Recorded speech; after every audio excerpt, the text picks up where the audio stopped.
નમસ્કાર વિદ્યાર્થી મિત્રો, વિડિયો લેક્ચરના માધ્યમથી ઓનલાઈન એજ્યુકેશનમાં આપ સૌનું ફરી એકવાર હાર્દિક સ્વાગત છે. બાળકો, આપણો એક કન્ટિન્યુ ટોપિક છે, જૂનો જાણીતો ઘસાઈ ગયેલો કયો? આયનીકરણ એન્થાલ્પી. રાઈટ. હવે મેં તમને ગયા લેક્ચરની અંદર એવું શીખવાડ્યું હતું કે ભાઈ આયનીકરણ એન્થાલ્પી આપણે સમૂહમાં જ્યારે ઉપરથી નીચે જઈએ તો આયનીકરણ એન્થાલ્પીમાં ઘટાડો થાય. એની પાછળ જવાબદાર તો કે ઓલી શિલ્ડિંગ અસર, સ્ક્રીનિંગ અસર, આ બધું સમજાયું હતું. બરાબર છે. પણ મેં તમને કીધું હતું કે મેઇનલી આયનીકરણ એન્થાલ્પીનો આધાર બે બાબત ઉપર હોય. આયનીકરણ એન્થાલ્પીનો આધાર મેઇનલી બે બાબત ઉપર હોય. કઈ બે બાબત હોય? તો કે સૌથી પહેલી બાબત છે કેન્દ્ર અને ઇલેક્ટ્રોન વચ્ચે થતું આકર્ષણ, એટલે કે ઇલેક્ટ્રોનનું કેન્દ્ર પ્રત્યેનું આકર્ષણ. બરાબર છે. કોઈ પણ કક્ષામાં ઇલેક્ટ્રોન હોય એને કેન્દ્ર પ્રત્યે આકર્ષણ તો હોય જ. એટલે આયનીકરણ એન્થાલ્પી વધુ મળશે કોઈ તત્વ માટે કે ઓછી મળશે. બરાબર. તો એનો આધાર બે બાબત ઉપર છે. સૌથી પહેલું શું કીધું? તો કે કેન્દ્ર અને ઇલેક્ટ્રોન વચ્ચે થતું આકર્ષણ, અને બીજું છે ઇલેક્ટ્રોન વચ્ચે થતું અપાકર્ષણ. રાઈટ. એટલે કે બે બાબત ઉપર આયનીકરણ એન્થાલ્પી ડિપેન્ડ કરે છે. ઇલેક્ટ્રોન વચ્ચેનું અપાકર્ષણ, કેન્દ્ર અને ઇલેક્ટ્રોન વચ્ચેનું આકર્ષણ. આટલો કોન્સેપ્ટ ક્લિયર? બાળકો, મેં તમને ગયા વખતે સમૂહ ભણાવી દીધો છે. આજે જે આપણે ચર્ચા કરવી છે બાળકો, એ આવર્તમાં. તો બાળકો, મેં તમને શીખવાડ્યું હતું કે આવર્તમાં જ્યારે આપણે ડાબેથી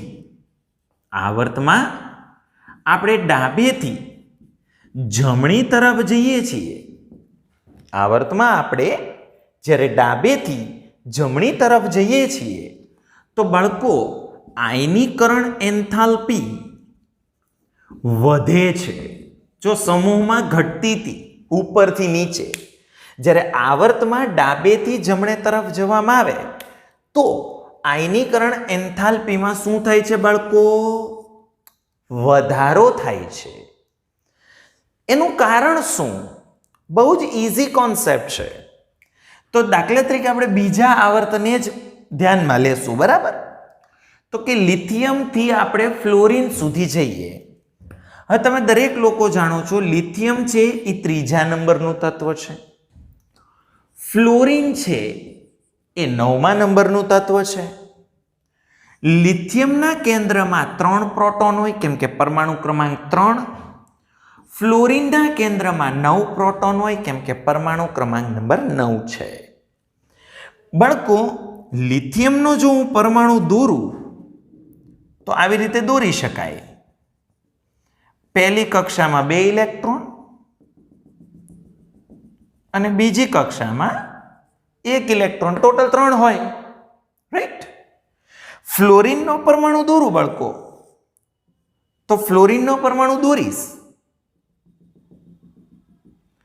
હવે 9મા નંબરનું તત્વ છે એટલે એની પહેલી કક્ષામાં 2 ઇલેક્ટ્રોન હોય અને બીજી કક્ષાની અંદર 7 ઇલેક્ટ્રોન હોય કેમ કે બીજામાં વધુ 8 સમાઈ શકે. બરાબર. એટલે આમાં 7 હશે. હવે બાળકો, આ મેં લિથિયમનો પરમાણુ દોર્યો. રાઈટ. આ ફ્લોરિનનો પરમાણુ. જોજો બરાબર, બહુ જ ઇઝી કોન્સેપ્ટ છે. તમે એક વસ્તુ માર્ક કરો, લિથિયમથી શરૂ કરી અને ફ્લોરિન સુધી તમારે ગમે એ તત્વ લેવું હોય લઈ લો. લિથિયમથી ફ્લોરિનમાં કહું છું, બીજે ગમીને આડેધડ ફાંફા ના મારતા. લિથિયમથી ફ્લોરિનમાં તમારે ગમે એ તત્વ લેવું હોય લઈ લો. એમાં બાહ્યતમ કક્ષા જે હશે એનો આંક અચળ જ હશે. મતલબ હું, જેમ કે લિથિયમ માટે તમને કોઈ પૂછે બાહ્યતમ કક્ષા કઈ, તો તરત કહેશો સાહેબ બીજી કક્ષા બાહ્યતમ. બાહ્યતમ એટલે સૌથી છેલ્લી 12મી. તમને કોઈ પૂછે ફ્લોરિન માટે, તો કે સાહેબ ફ્લોરિન માટે પણ બાહ્યતમ કક્ષા, તો કે બીજી જ હોય. તો જો બાળકો, તમને લિથિયમ માટે તો કે બીજી કક્ષા જ બાહ્યતમ છે, ફ્લોરિન માટે તો કે બીજી કક્ષા જ બાહ્યતમ છે. લિથિયમથી ફ્લોરિન સુધી તમે કોઈ પણ તત્વ લઈ લો, બાહ્યતમ કક્ષા તો બીજી જ રહે. પણ હા, એક વસ્તુ છે, બાહ્યતમ કક્ષામાં ઇલેક્ટ્રોન વધે. જેમ કે લિથિયમની બાહ્યતમ કક્ષામાં 1, બેરેલિયમની બાહ્યતમ કક્ષામાં 2, બોરોનની બાહ્યતમ કક્ષામાં 3, કાર્બનમાં 4, નાઇટ્રોજનમાં 5, ઓક્સિજનમાં 6 અને ફ્લોરિનમાં 7. તો લિથિયમથી ફ્લોરિન સુધી બાહ્યતમ કક્ષાનો આંક અચળ રહે, પણ હા, બાહ્યતમ કક્ષામાં ઇલેક્ટ્રોનની સંખ્યા વધતી જશે અને સાથે સાથે બળકો કેન્દ્રનો ધનભાર પણ વધે જ ને. જો લિથિયમના કેન્દ્રમાં કેટલા પ્રોટોન છે? 3. ફ્લોરિનના કેન્દ્રમાં કેટલા પ્રોટોન છે? 9. તો વિચાર કરો, તમે લિથિયમથી ફ્લોરિન જાઓ છો એમ કેન્દ્રનો ધનભાર વધી રહ્યો છે. બાહ્યતમ કક્ષા એની છે. હા, બાહ્યતમ કક્ષામાં ઇલેક્ટ્રોન વધી રહ્યા છે. રેડી? તો અહીંયા આગળ વસ્તુ એવી થઈ ને કે તમે લિથિયમથી ફ્લોરિન સુધી ગયા તો કેન્દ્ર અને બાહ્યતમ કક્ષાની વચ્ચે કેટલી કક્ષા છે? એક જ છે. જો લિથિયમથી તમે ફ્લોરિન સુધી ગયા તો બળકો લિથિયમથી ફ્લોરિન સુધી ગયા તો કેન્દ્ર અને બાહ્યતમ કક્ષાની વચ્ચે કેટલી કક્ષા? તો કે સાહેબ એક જ કક્ષા છે. તો બળકો કેન્દ્ર અને બાહ્યતમ કક્ષાની વચ્ચે જો એક જ કક્ષા હોય, કેન્દ્ર અને બાહ્યતમ કક્ષાની વચ્ચે જો એક જ કક્ષા રહે, હવે એ કક્ષા કેન્દ્રને ઢાંકવાનું કામ કરે અને કેન્દ્રને ઢાંકવાની અસર એટલે શિલ્ડિંગ અસરનું કામ કરે. તો શિલ્ડિંગ અસર તો અચળ છે ને. જો લિથિયમથી ફ્લોરિન સુધી કેન્દ્ર અને બાહ્યતમ કક્ષાની વચ્ચે એક જ કક્ષા છે, મતલબ લિથિયમથી ફ્લોરિન સુધી શિલ્ડિંગ અસર એની છે, પણ કેન્દ્રનો ધનભાર વધતો જાય છે. તો કેન્દ્રનો ધનભાર વધતો જાય, શિલ્ડિંગ અસર એની, તો શિલ્ડિંગ અસર છે એ કેન્દ્રના ધનભારને સરભર નહીં કરી શકે, બેલેન્સ નહીં કરી શકે. એટલે મતલબ શું થયું કે અહીંયા કેન્દ્રનો ધનભાર વધતો જાય, સામે શિલ્ડિંગ અસર એની રહે. તો શું થાય? તો કે જેની અસરકારકતા વધુ હોય એ જ આપણને દેખાય. મેં તમને લાસ્ટ લેક્ચરમાં સમજાવ્યું હતું કે અહીંયા શિલ્ડિંગ અસર એની રહેશે, એટલે કે પડદો એકનો એક, પણ પડદાની અંદર કેન્દ્ર જે છે ઢંકાયેલું, એમાં ધનભાર વધતો જાય. હું તમને એમ કહું, તમે કેમ નાનપણમાં રમત કરી કે ભાઈ એક થાળી લઈએ, નીચે ચુંબક લઈએ, ઉપર ખીલ્લી રાખીએ, પછી આમ ફેરવતા રમ્યા હશો તમે, રાઈટ? હવે હું તમને એમ કહું નીચેનું ચુંબક વધારતા જાય, મોટું કરતા જાય, એક સમય એવો કે થાળી જેવડું ગોળ ચુંબક લઈ લઈએ. તો સિમ્પલ લોજિક છે. ઓલું નાનું ચુંબક ખીલ્લી નહીં ખેંચતું હતું, જ્યારે ઓલું થાળી જેવડું મોટું ચુંબક થાળીના તળિયે લગાડ્યું હોય તો એ બીજી મોટી વસ્તુને પણ આકર્ષી શકે કે નહીં? કેમ? તો કે પડદો એક જ, વચ્ચે થાળી એક જ હતી, પડદો ઈનો ઈ. ખ્યાલ આવ્યો? એમ અહીંયા સ્ક્રીનિંગ અસર એની છે. જો અહીંયા સ્ક્રીનિંગ અસરમાં કોઈ વધારો નથી થતો, પણ કેન્દ્રનો ધનભાર વધતો જાય એટલે સ્ક્રીનિંગ અસર છે એ કેન્દ્રના ધનભારને સરભર નહીં કરી શકે, બેલેન્સ નહીં કરી શકે. એટલે કે અહીંયા સ્ક્રીનિંગ અસરની અસરકારકતા તો છે જ, કેન્દ્રના ધનભારની પણ અસરકારકતા છે, પણ સ્ક્રીનિંગ અસર કરતા કેન્દ્રના ધનભારની અસર વધી જાય છે. એટલે કે કેન્દ્રના ધનભારની અસરકારકતા વધી જશે. એટલે કે લિથિયમથી તમે ફ્લોરિન તરફ આવો છો તો સ્ક્રીનિંગ અસર અચળ છે, જેના પરિણામે કેન્દ્રનો ધનભાર સ્ક્રીનિંગ અસર કરતા એની અસરકારકતા વધારી દેશે, જેના પરિણામે કેન્દ્રનું બાહ્યતમ કક્ષાના ઇલેક્ટ્રોન ઉપરનું આકર્ષણ વધી જશે. મતલબ પડદો જેટલી ઢાંકવાની કોશિશ કરે છે એની કરતા કેન્દ્ર એને આકર્ષવાનું કામ વધારે કરે છે. તો અહીંયા કેન્દ્ર બાહ્યતમ કક્ષાને પોતાની તરફ ખેંચશે. તો કેન્દ્ર બાહ્યતમ કક્ષાને પોતાની તરફ ખેંચે એટલે કેન્દ્ર અને બાહ્યતમ કક્ષા વચ્ચેનું ડિસ્ટન્સ ઘટે, એટલે ત્રિજ્યા ઘટે, અને સાથે સાથે કેન્દ્રનું બાહ્યતમ કક્ષાના ઇલેક્ટ્રોન ઉપરનું આકર્ષણ વધી જાય. તો બળકો કેન્દ્રનું બાહ્યતમ કક્ષાના ઇલેક્ટ્રોન ઉપર જો આકર્ષણ વધી જાય તો આ બાહ્યતમ કક્ષામાંથી તમારે ઇલેક્ટ્રોન દૂર કરવો હોય તો ખૂબ જ વધારે ઉર્જાની જરૂર પડે. તો કેન્દ્ર અને બાહ્યતમ કક્ષા વચ્ચે એ જે આકર્ષણ તોડવા જે વધારે ઉર્જા આપો એને કહેવાય આયનીકરણ એન્થાલ્પી. તો મતલબ આમાં તમારે આયનીકરણ એન્થાલ્પીની વધારે જરૂર પડશે.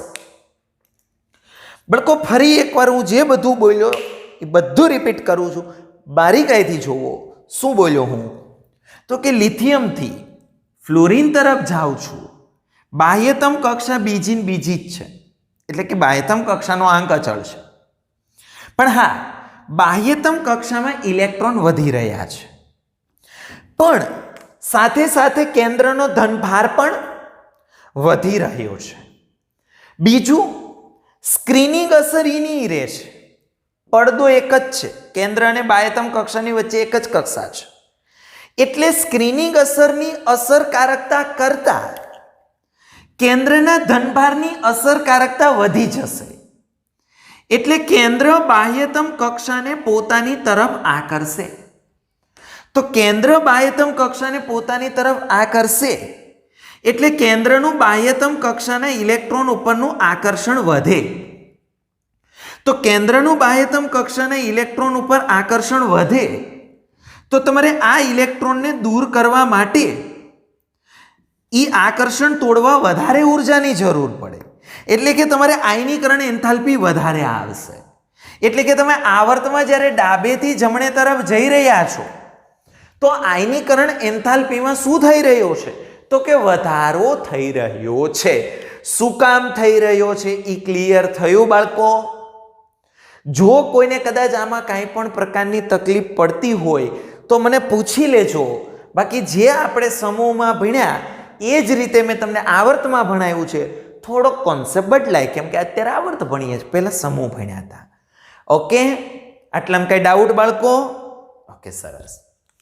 હવે બાળકો, જ્યારે મેં આયનીકરણ એન્થાલ્પીની ટૂંક નોંધ શરૂ કરી ત્યારે મેં તમને પહેલા લેક્ચરમાં કે બીજા લેક્ચરમાં ઓલા બે ગ્રાફ ભણાવ્યા હતા.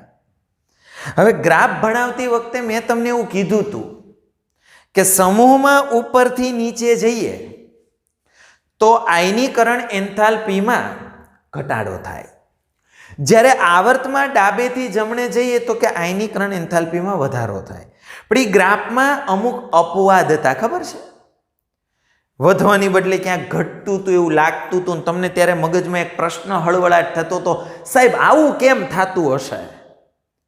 સાહેબ અહીંથી તો અહીંયા જઈ તો વધવી જોઈએ, તમે તો એવું બોલતા હતા, તો સાહેબ કેમ ઘટી? તો બાળકો, ત્યારે હું બોલતો હતો કે ત્યારે હું અપવાદ નહોતો ભણાવતો. ત્યારે હું જનરલ જે ફોર્મ્યુલા હતી, જે સામાન્ય વર્તણૂક હતી એ જ ભણાવતો હતો. બાળકો, મેં ત્યારે જરાય એક પણ અપવાદ ધ્યાને નહોતો લીધો. પણ એ ગ્રાફમાં તમને એક બે અપવાદ જોવા મળ્યા હશે. બાળકો, બસ એ આજે બે અપવાદ હું તમને ભણાવી રહ્યો છું. બારીકાઈથી જોજો, બહુ જ ઇઝી છે. આટલું ભણ્યા પછી આ બાળકો રમત વાત છે, બરાબર છે?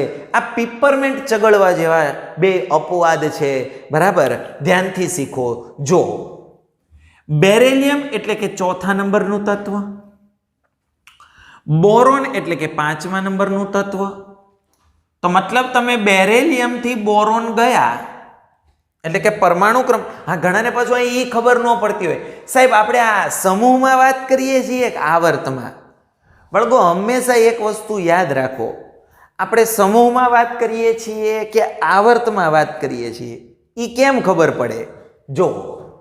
જો તમે અહીંથી અહીંયા જુઓ, પરમાણુ ક્રમાંકમાં કેટલો ડિફરન્સ આવે છે? તો કે 1નો.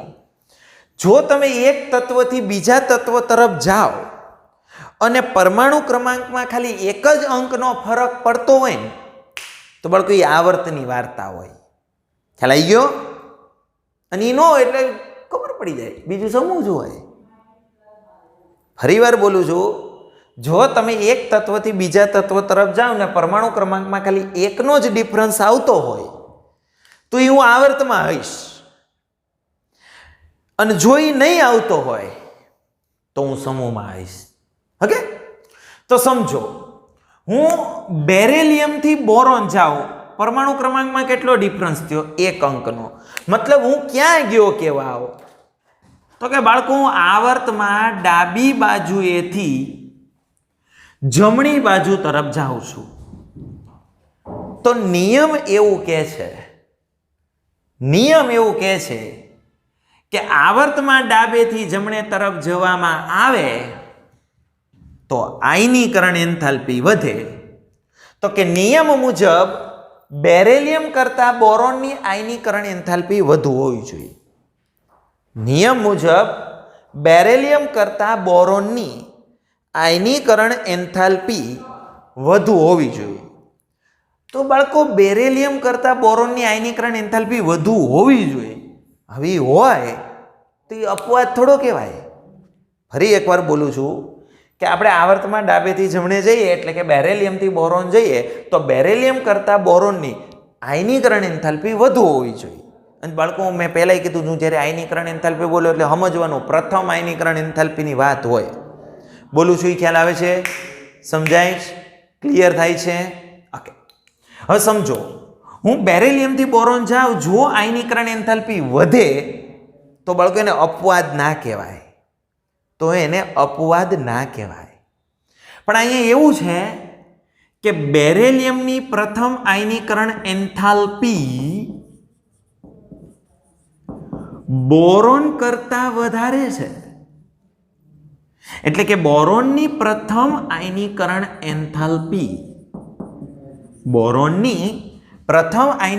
એન્થાલ્પી ઓછી છે. તો થયું નોંધું. જો નિયમ તો એવું કહે છે કે આવર્તમાં ડાબેથી જમણે જાવ તો આયનીકરણ એન્થાલ્પી વધવી જોઈએ. તો અહીંયા તો જો ઘટી, મતલબ કે આની વધુ છે ને આની ઓછી, એટલે આને અપવાદ કીધું છે. તો તરત પ્રશ્ન થાય, સાહેબ આવું કેમ? આની પાછળનું કોઈ ખાસ કારણ ખરું? બળકો સિમ્પલ લોજિક છે. જો બેરેલિયમ છે એમાં બે જ કક્ષા છે, રાઈટ? પછી બોરોન છે તો એમાં બે જ કક્ષા છે, રાઈટ? હવે ફરક એ છે, આની બાહ્યતમ કક્ષામાં 2 ઇલેક્ટ્રોન, બરાબર? અને આની બાહ્યતમ કક્ષામાં 3 ઇલેક્ટ્રોન છે. હવે આમાં 2 ઇલેક્ટ્રોન ક્યાં ભર્યા છે? તમે 2s માં ભર્યા છે. મતલબ આમાં તમારે ઇલેક્ટ્રોન કાઢવાનો છે. ક્યાંથી કાઢવાનો છે?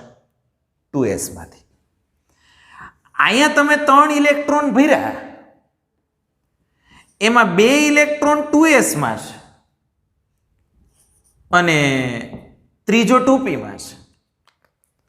તો નિયમ મુજબ જ્યાં છેલ્લો દાખલ થયો હોય ને ત્યાંથી જ પહેલા નીકળે. જે કક્ષક છેલ્લી ભરાણી હોય ત્યાંથી ઇલેક્ટ્રોન પહેલા નીકળે. તો આમાં સૌથી છેલ્લો ઇલેક્ટ્રોન ક્યાં ભરાણો હોય? 2p માં. આમાં સૌથી છેલ્લો ઇલેક્ટ્રોન ક્યાં ભરાણો? 2p. જે કક્ષક સૌથી છેલ્લી ભરાય ત્યાંથી સૌથી પહેલા નીકળે.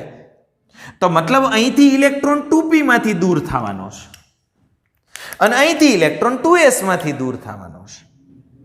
હવે બાળકો એક સિમ્પલ લોજિક છે. મેં તમને ભણાવ્યું હતું, s કક્ષકનો આકાર કેવો હોય? તો કે s કક્ષકનો આકાર બાળકો ગોળાકાર હોય.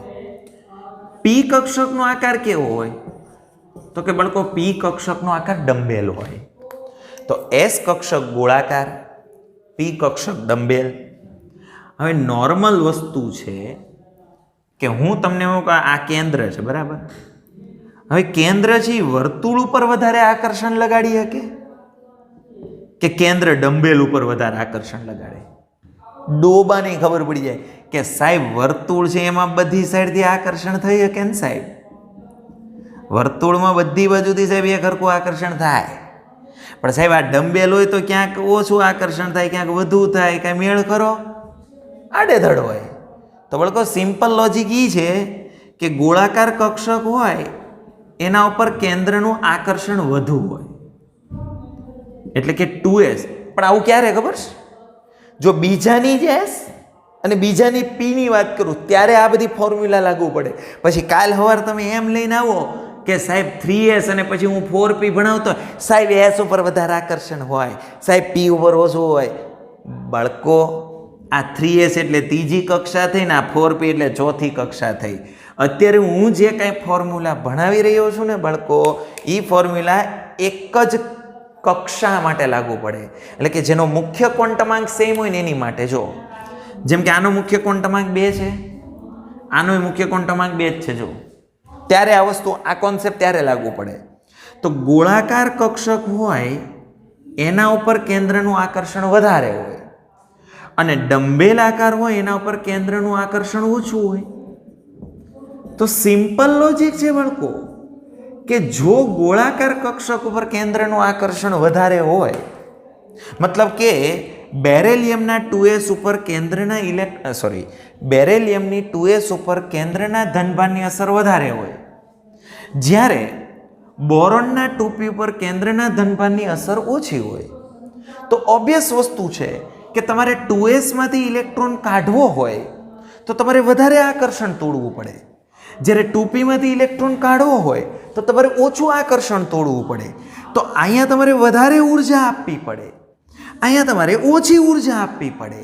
તો અહીંથી ઇલેક્ટ્રોન દૂર કરવા વધુ ઉર્જા જોઈએ, અહીંથી ઇલેક્ટ્રોન દૂર કરવા ઓછી ઉર્જા જોઈએ. એટલે આની આયનીકરણ એન્થાલ્પી વધારે હોય, આની આયનીકરણ એન્થાલ્પી ઓછી હોય. Simple logic.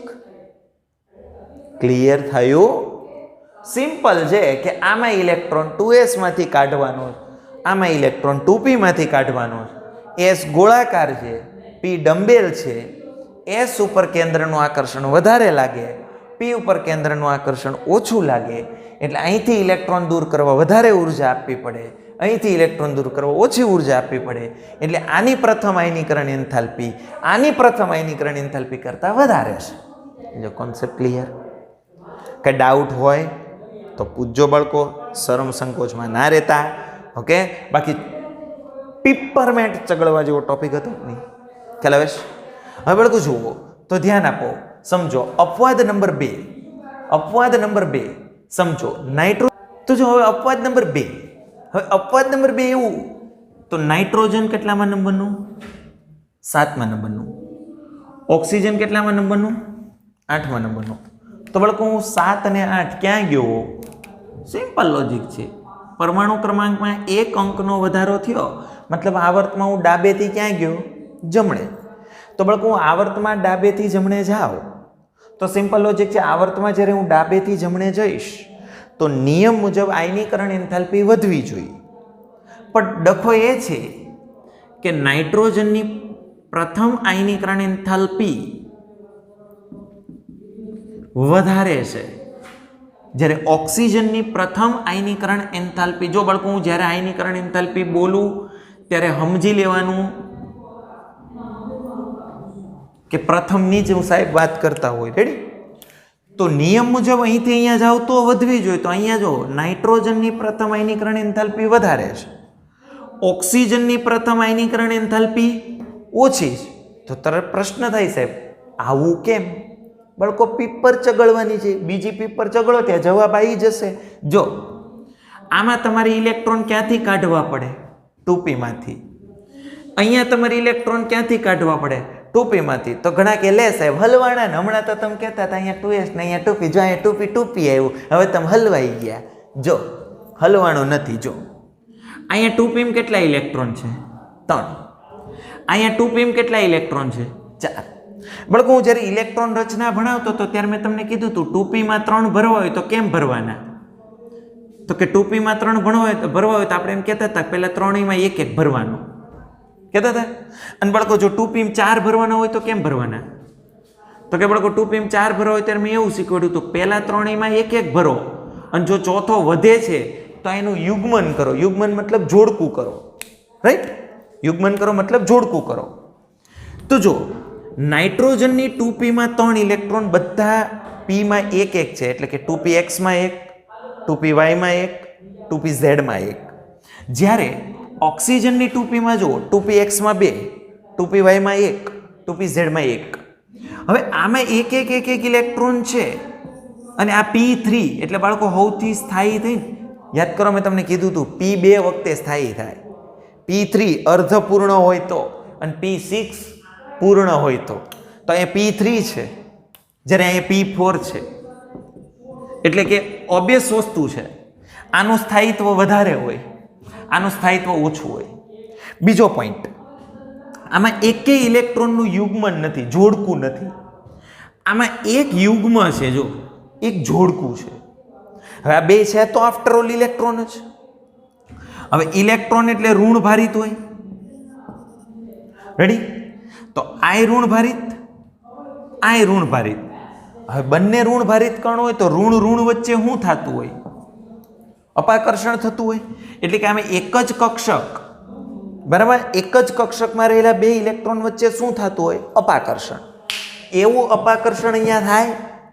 ના થાય, કારણ કે આમાં એક યુગ્મન છે જ નહીં. જો 2p માં 3 છે, આમાં ઇલેક્ટ્રોન ઇલેક્ટ્રોન અપાકર્ષણ થાય જ નહીં. આમાં ઇલેક્ટ્રોન ઇલેક્ટ્રોન અપાકર્ષણ થતું હોય, મતલબ આપણે અહીંયા પરાયણે ભરાવી રાખ્યા, ત્યાં આપણે એને પરાયણે ભરી રાખ્યા. ખ્યાલ આવે છે?